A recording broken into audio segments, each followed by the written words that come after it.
پیار و محبت کی یہ عظیم یادگار لال حویلی جو تقسیم ہند سے پہلے سہگل حویلی کہلاتی تھی، یہ حویلی جہلم کے ایک ہندو بیرسٹر دھنراج سہگل نے سیالکوٹ کی ایک ڈانسر بدھا بائی کے عشق میں تعمیر کی۔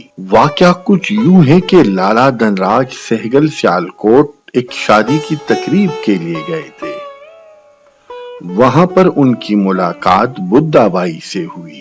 لالا جی بدھا بائی کو دل دے بیٹھے اور ان کو اپنے ساتھ راولپنڈی لے آئے۔ راولپنڈی کے بوہڑ بازار میں ان کے لیے ایک پرشکو حویلی تعمیر کی جو سہگل حویلی کے نام سے مشہور ہوئی۔ لالا جی نے حویلی کے ساتھ بدھا کے لیے مسجد جبکہ خود اپنے لیے ایک مندر تعمیر کی۔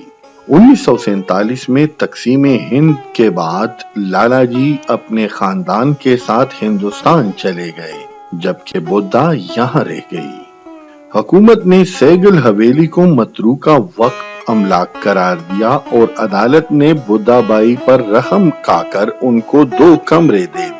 اگر بدھا بائی عدالت میں یہ کہہ دیتی کہ لالا دھنراج سہگل مسلمان ہوئے تھے یا انہوں نے ہندو مذہب اختیار کیا تھا تو راولپنڈی کی بہت ساری قیمتی پراپرٹی ان کی ہو جاتی، لیکن بدھا بائی نے عدالت میں صاف صاف کہہ دیا کہ انہوں نے ایک دوسرے کے ساتھ سب کچھ شیئر کیا تھا ماں سوائے مذہب کے۔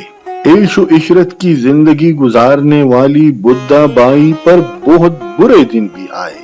ایک دن بدھا بائی کو لکھپتی سمجھنے والے چور جب ان کے گھر چوری کرنے گئے تو انہوں نے بدھا بائی کے بھائی کو گولی مار کر قتل کر دیا۔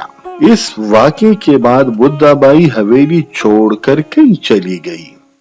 بعد میں یہ حویلی جنات کی حویلی کہلائی اور جو بھی اس حویلی کو خریدتا وہ مر جاتا۔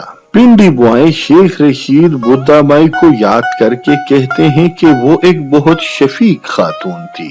وہ 3 کیسل کی سگریٹ پیتی تھی۔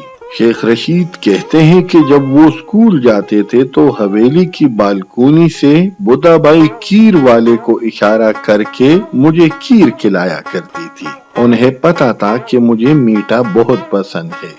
آخر جنات کی یہ حویلی شیخ رشید نے خرید کر اس کو لال حویلی کا نام دیا جو کہ آج پاکستان کی سیاست میں انتہائی اہمیت کی حامل ہے۔